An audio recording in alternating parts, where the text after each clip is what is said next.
Olá, bem-vindo, bem-vinda! Você está no Eureka na TV. Lembrando, hein, estamos todas as tardes com você, com também reprises no sábado. E digamos, você perdeu o nosso programa, né, durante a semana ou até no sábado, não tem problema. Você encontra no YouTube o Instituto Educacional Eureka. E lá estão todos os programas anteriores.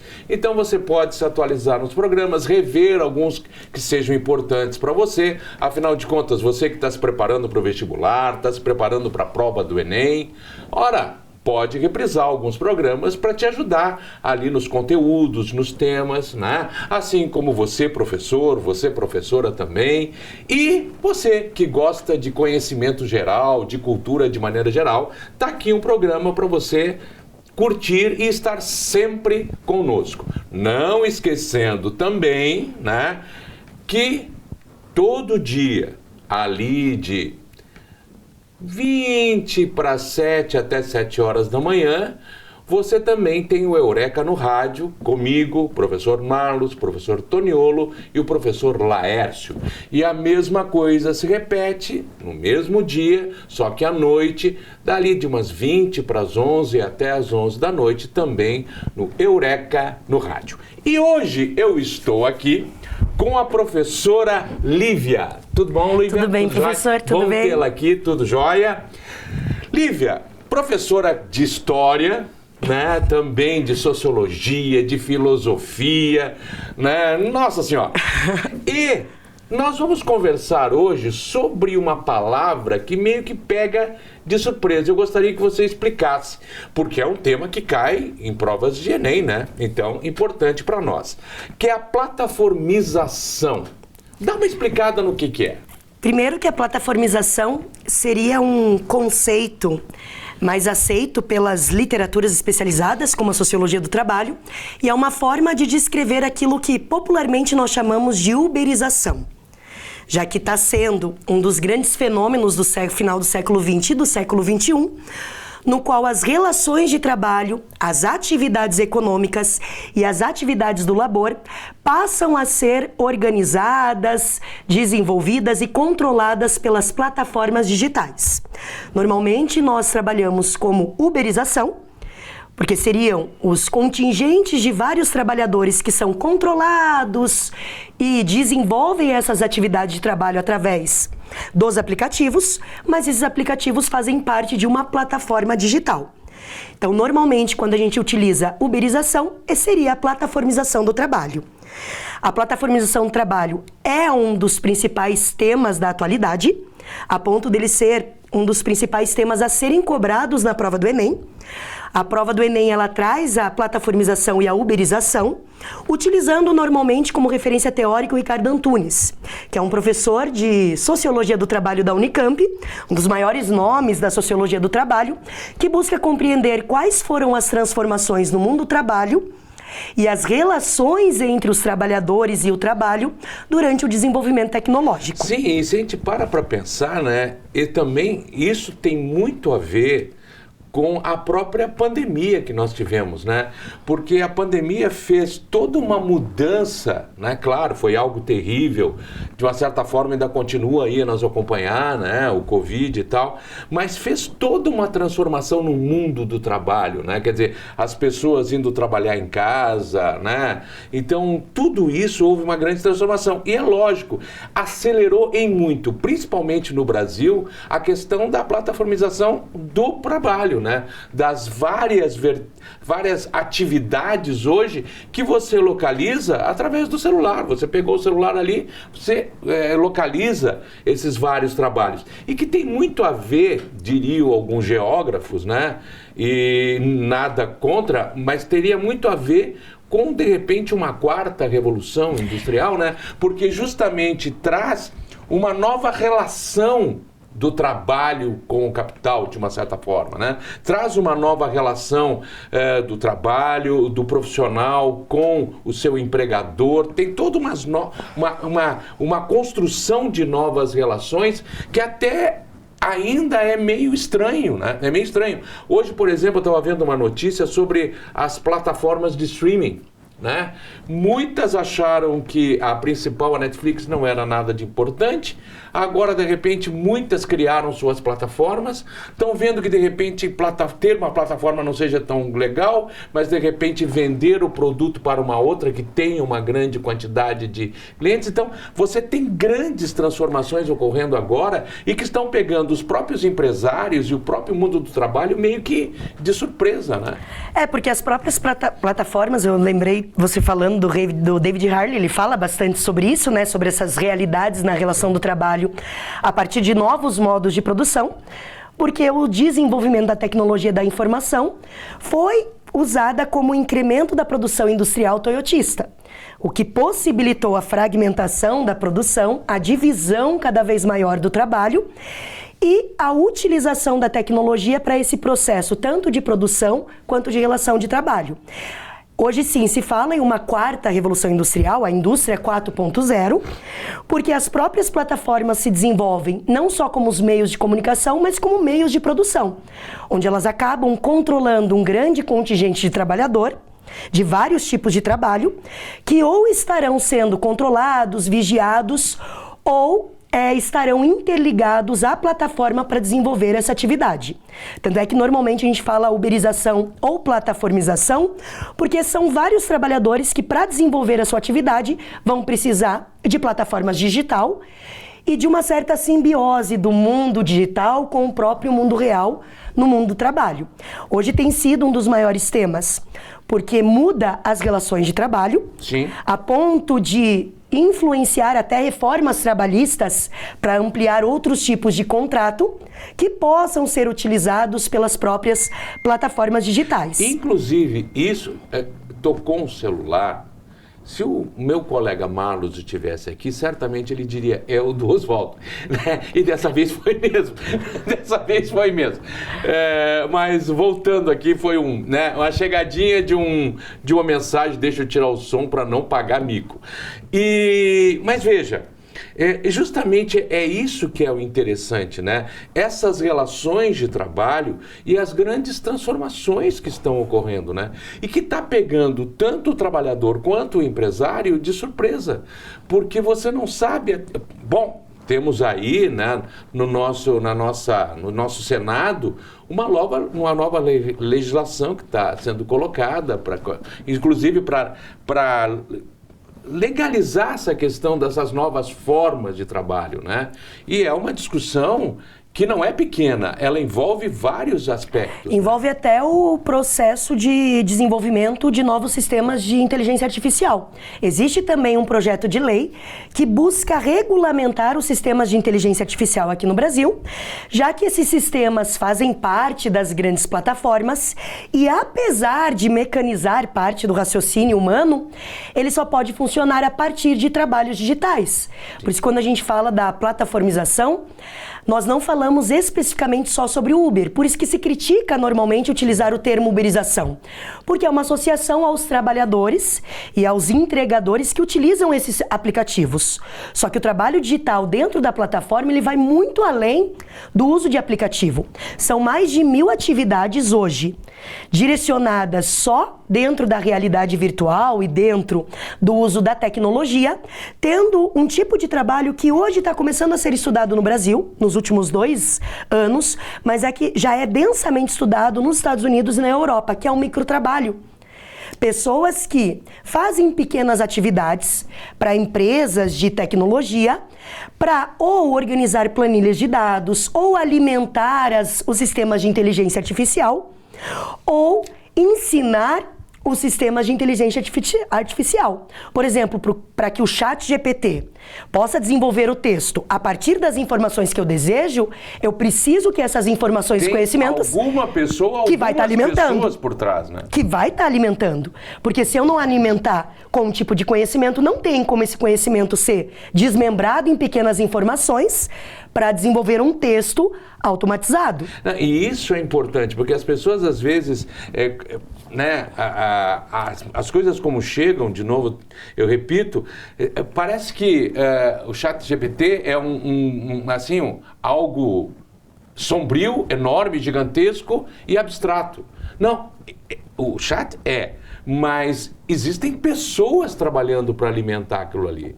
Não é simplesmente um monstro que veio para devorar o trabalho humano. Não, existem pessoas que têm que trabalhar por trás para justamente ceder todas as condições. Está ali, a plataforma existe, mas ela tem que ser alimentada. E de uma certa forma, vou usar o termo, ela tem que ser ensinada. Tem que. Ela tem que ser ensinada. O ensino aprofundado, né, que normalmente trabalha. E é interessante isso porque a maioria não enxerga o que seria o trabalho digital.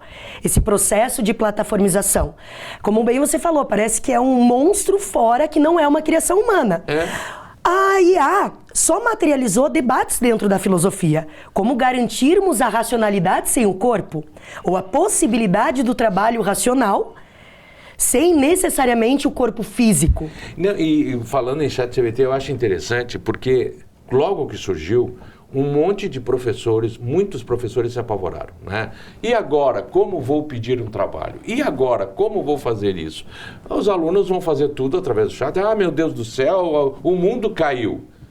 Também pensaram que o mundo caiu quando o primeiro professor foi usar um filme dentro da sala de aula. Também pensou que o mundo foi cair quando utilizaram quadrinhos dentro das aulas, ou outras linguagens, né? Ou outras formas de... Não!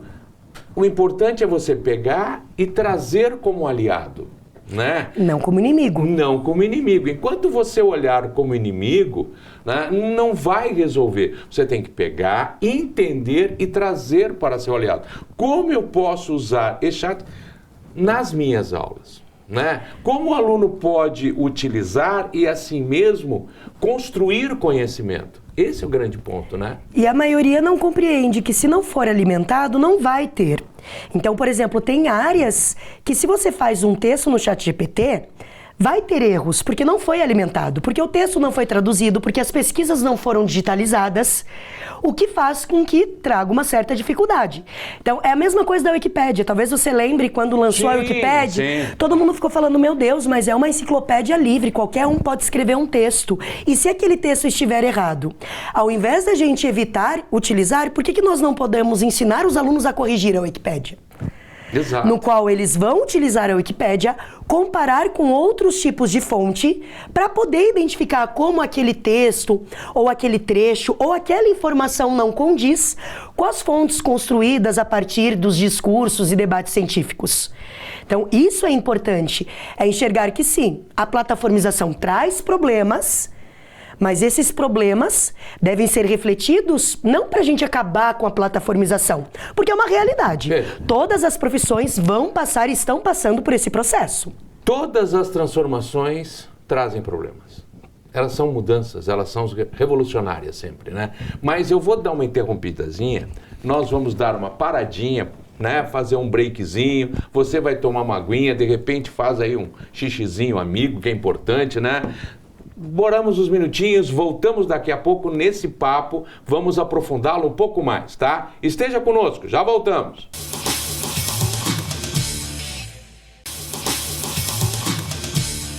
Olá, e estamos de volta, viu? Não demorou muito. Aproveitou? Tomou a sua aguinha? Legal, beleza. E vamos retornar ao nosso papo aqui, eu, a professora Lívia, conversando sobre plataformização ou uberização, né?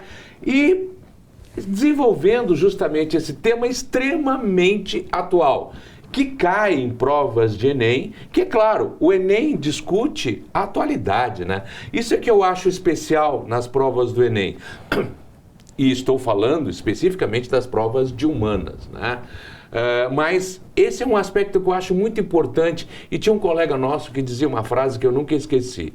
Lembre-se, o Enem, ele não quer saber o que você sabe, né? O Enem quer saber o que você faz com o que você sabe, né? Então, muitas vezes a prova do Enem te entrega o conhecimento, mas ele quer saber, a prova quer saber como você articula esse conhecimento. E, nesse sentido, se torna mais difícil. Não é à toa que a prova de humanas, que envolve, né, claro, as áreas de humanas e mais a redação, é simplesmente a prova que está sendo praticamente eliminatória, né?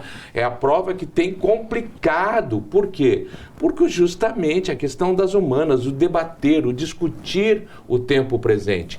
E isso requer argumentação, requer conhecimento, requer estar ligado no planeta em que você vive, nos acontecimentos, em tudo aquilo que está em volta e que às vezes, né?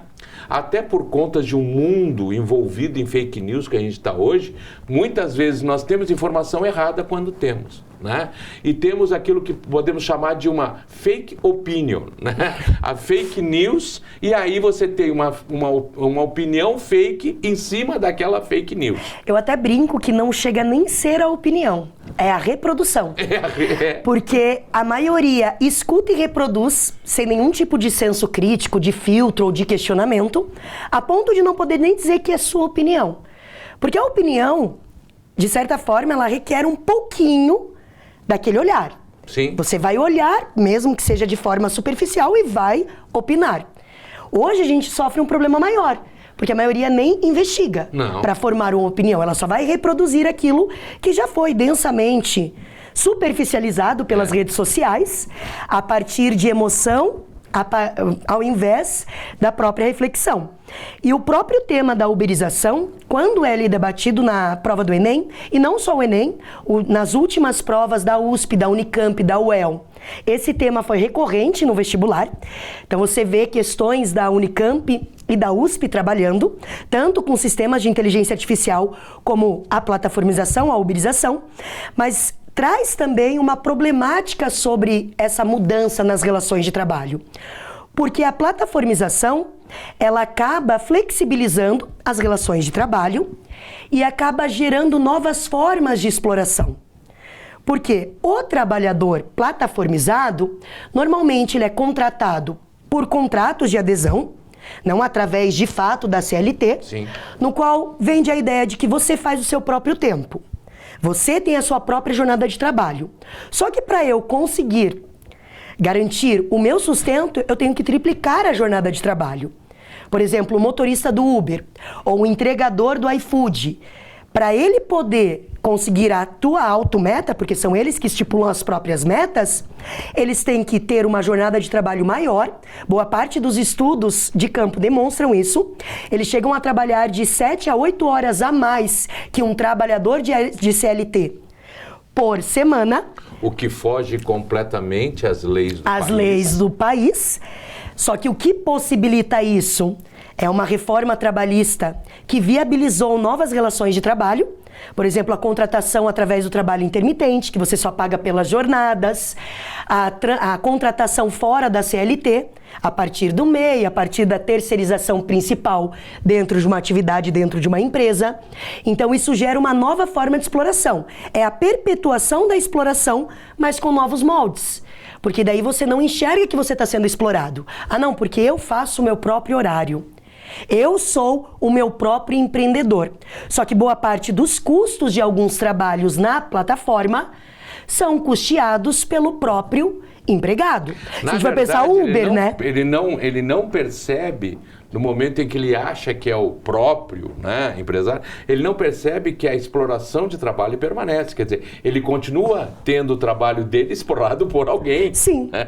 A ponto de aumentar um pouquinho essa exploração, eu acho meio difícil fazer essa comparação, porque ela é complexa, não pode ser anacrônica. Sim. O anacronismo é muito perigoso.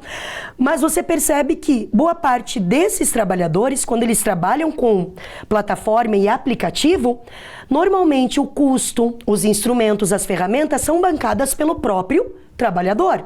Se a gente for pensar durante a pandemia, onde vários professores tiveram que dar continuidade às suas aulas dentro de casa.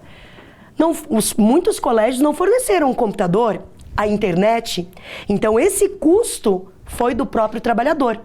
Então ele arca com o custo e ainda parte daquilo que ele produz, veio uma porcentagem pequena, porque a outra vai para a plataforma, como a gente vê. Exato. No Uber, no iFood, no home office, alguns trabalhos, na produção de software, você percebe também uma forma de exploração que o Ricardo Antunes chama de infoproletariados. Eu vi que você trouxe um livro. Eu trouxe o estudo do Ricardo Antunes. Vamos mostrar pro nosso... Vamos mostrar pro... Isso aí. Vamos mostrar pro nosso... diretor? Vários especialistas que a partir do Ministério do Trabalho e de promotores começaram a analisar o impacto da plataformização no Brasil e como isso gerou novas formas de exploração do próprio trabalhador, sendo uma realidade global. Primeiro, começa com o desenvolvimento das políticas neoliberais a partir da década de 80, de novos modos de produção, e se fortalece com decisões políticas em alguns países, como ocorreu aqui no Brasil com a reforma de 2017. Isso, porque hoje você tem um grande número de empresas que o home office não retornou para... Eles não retornaram. Teve muitas empresas que deixaram seus funcionários continuarem em casa, trabalhando. E tem outras que, inclusive, fazem rodízio desses funcionários. Eles diminuíram o espaço que eles tinham, digamos, comprado ou alugado em determinado local, alguns bancos, inclusive, e fazem um rodízio dos funcionários. Parte dos funcionários ficam em casa, trabalhando de casa, e aí na semana seguinte, 15 dias depois, troca, e você tem a diminuição dos custos. Porque com toda a equipe no local, seu custo é um. Com metade da equipe, que você pode ter metade, inclusive, das despesas em relação ao próprio espaço físico, limpeza, é muito tudo. menor os teus custos. A ponto de afetar até o cenário da cidade, se a gente for pensar. E aí você pode entrar até na mais-valia, se você quiser pensar. Pode usar que a mais-valia relativa. Nessa redução, né, nesta redução, a sobra deste dinheiro, esse dinheiro que sobrou, não vem para o bolso do trabalhador também. Ele acaba sendo mais um acréscimo aos lucros que esse empresário vai ter. O olhar do Karl Marx seria importantíssimo para analisar o impacto da uberização. Por favor, estão comunistas falando, nada disso, tá? A gente está só pensando e analisando. A partir de referenciais teóricos. Não tem comunismo, tá? Aqui é pensar, é tentar entender a realidade usando as diferentes vertentes de pensamento. É isso, tá? E você percebe no mais-valia, porque o Marx trabalha dois tipos de mais-valia. A mais-valia absoluta, o aumento da jornada de trabalho que não retorna ao salário do operário, e a mais-valia relativa, que é você diminuir os custos ou reorganizando a empresa ou introduzindo tecnologias. E você percebe que é uma forma de você analisar o processo de plataformização. Sim. Porque você reduz o custo utilizando áreas da tecnologia da informação, onde esses custos reduzidos aumentam o lucro, mas não retornam no próprio salário, já que muitos dos funcionários que trabalham ou ficam sobre o viés da plataforma, eles só recebem pelas horas que eles estão trabalhando. Exato, e usando o que você colocou, além de não receber parte dessas não despesas que ocorreram, que vão virar em lucro, né? Sim. Esse trabalhador ele ainda gasta mais, porque ele está gastando a luz de casa, a internet de casa, e uma série de aspectos. O próprio computador dele, porque muitas vezes não foi o computador... É como se fosse um operário do século XIX levando a máquina. Levando a máquina para vou levar a máquina e eu que vou custear parte da produção industrial. Exatamente, quer dizer... Por isso que seria uma outra forma de exploração e uma exploração que normalmente não é vista. Por uma ideologia que vende, não, você é o responsável pelo seu próprio trabalho, pela sua jornada, você é um colaborador. Você não é um trabalhador. Exatamente. E isso, claro, disfarça as relações de trabalho.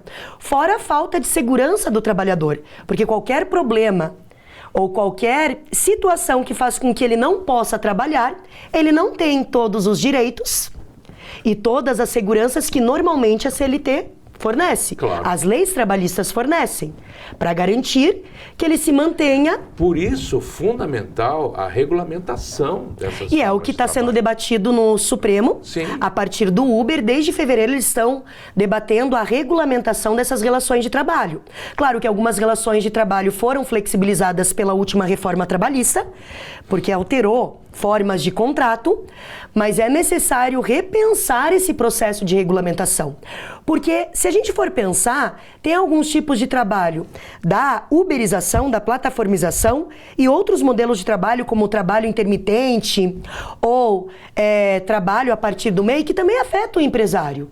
Porque o empregado, ele, sendo um prestador de serviço, se ele falta, a empresa vai ser afetada, mas não vai ser descontado. Eu vi vários colégios daqui de Curitiba, que não dá para falar o nome, óbvio, mas que passou a contratar os professores como prestadores de serviço. Então, eles não estavam mais contratando a partir da CLT.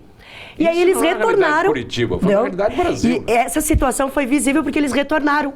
Porque muitos professores começaram a jogar isso como forma de defender direitos melhores. Então eles não iam, avisavam 10 minutos antes da aula, e aí a coordenadora falava, mas não tem como mandar atividade? Não, eu só pago quando eu vou aí dar aula. Prestação de serviço. E aí você percebe como também afeta. Sim. Não só a vida do trabalhador, mas a própria forma de produção. Pega os dois lados, Sim. né? Os dois lados sem uma profundidade de entendimento daquilo. E os dois lados vão aprender meio que tropeçando mesmo. E veja, aqui não está se colocando, o empresário é o maldoso. Não. Não, você tem dois lados de uma mesma moeda que estão ali sem entender muito bem as práticas e tentando desenvolver possibilidades de sair bem a partir dessas práticas. Não necessariamente, vou ali me aproveitar do fulano, mas não, tentando entender aonde elas trazem benefícios para mim ou não. E isso dos dois lados. Né? Sim. E é necessário esse debate porque todas as profissões estão passando por um processo de plataformização. Nós temos plataformas de trabalho longo, que seria diferente do microtrabalho, do macrotrabalho, que são plataformas que fornecem professores virtuais, trabalhadores da limpeza, psicólogos. Então, boa parte das atividades, até atividades liberais, estão passando por esse processo de plataformização, onde eles vão receber o mínimo para desenvolver um tipo de atividade que você faria de forma real, material. Então é algo que não tem como falar, não vai ter a plataformização. É algo que está ocorrendo e que vai se expandir. Mas vamos ter que parar esse papo, vamos ter que interrompê-lo. Nosso tempo já estourou, mas espero que você tenha gostado, hein? Tenha curtido. É um tema extremamente atual e um debate que vai longe, que vai bastante longe. Eu indico esse livro para quem quiser dar uma olhada. São vários artigos de pesquisa de campo, trabalhando esse impacto da uberização no Brasil em comparação com outras regiões do mundo. Beleza. Até a próxima, hein? Tchau, Obrigado. Tchau.